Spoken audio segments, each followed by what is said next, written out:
Hi mga sis! Welcome to my channel, Learn Twice PH. Ako nga pala ulit si Mami Joylen.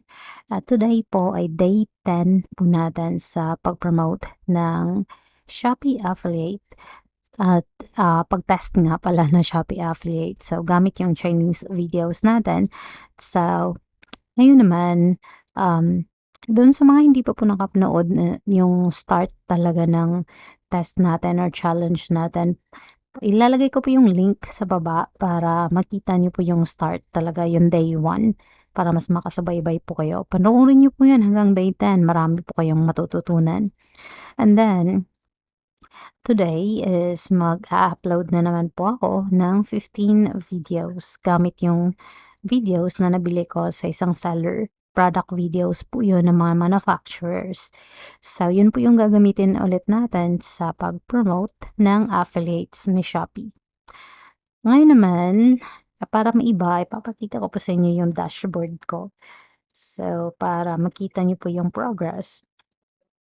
So, andito tayo sa Shopee app. Tapos, punta lang, i-click natin tong affiliate program.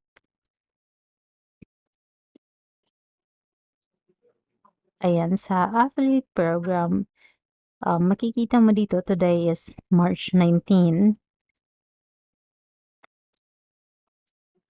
Dito sa affiliate program, ito yun, no, makikita mo merong 5 clicks at 1 order.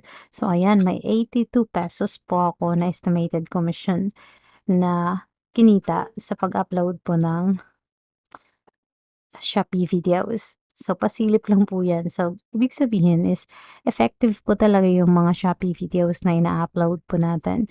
So, kung ako sa inyo is mag-try na rin kayo, wag lang kayong basta manood. Umpisan niyo rin po, mag-start din po kayo day 1. So, bilhin niyo po yung ano, yung package ng Shopee videos, ta's i-upload niyo rin po daily para kumita din po kayo. So, yun lang po. Thank you so much for watching. Please like and subscribe.